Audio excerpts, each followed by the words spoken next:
Umutahe ufise utegerezwa kuzana inyungu bikwiranye mu gihe gikwiye. Amagara meza ni umutahe usumba amafaranga. Ubutunzi butagugwa kandi budasabwa. Buratangwa kandi uwubutanga niwe azotubaza uko twabubayemo n'icyo twabukozemo.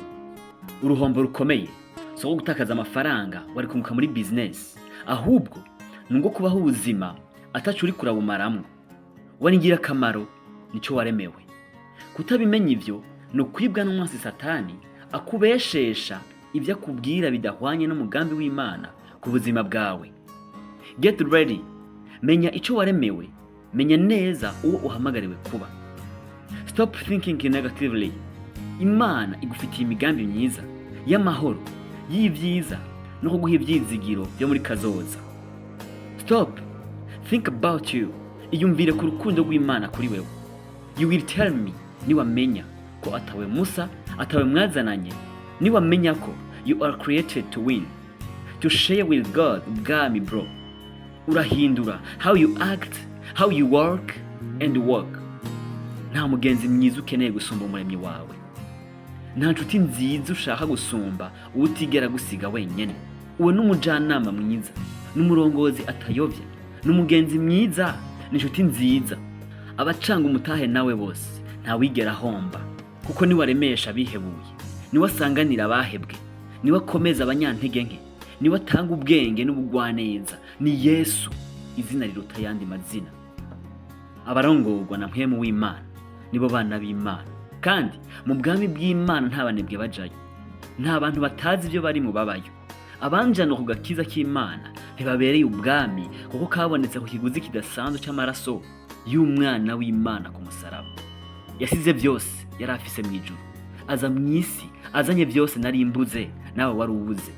Yanzaniye amahoro, yampaye umunezero, yansubije ivyizigiro, yanyuguruye amaso ndabona, yampaye ubwiza, ansezeranira icubahiro n'ubwami mu kuganzanya nawe muri byose.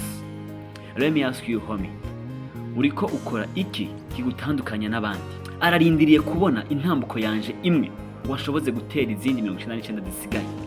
Nico nawe akwitezeko.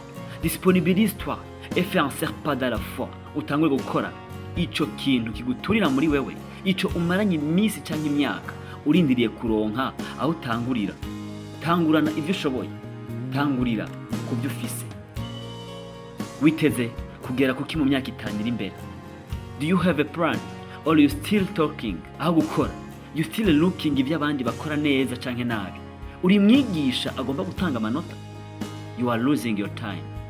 Wake up and walk bro. Time is rushing.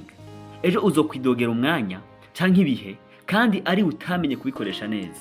Wait and listen me well. Ico uzobe ejo ugikorera no munsi. Ubu buzima n'umwanya ufise uno munsi niwo mutahe mukuru Imana yaduhaye, kandi ivyo umuntu wese arabifise. Menya ico ushaka, iga kuco ukwiye gukora. Si tuvyishoboza nivyo, ariko tubifisemo uruhara runini. Merci kuntega ugutwi. Nizera ko wafashijwe. Wabitumenyesha muri commentaire, kandi namba hari ikibazo ufise canke ico utatahuye wabaza. Dusubire ubutaha. Imana ikugirire neza.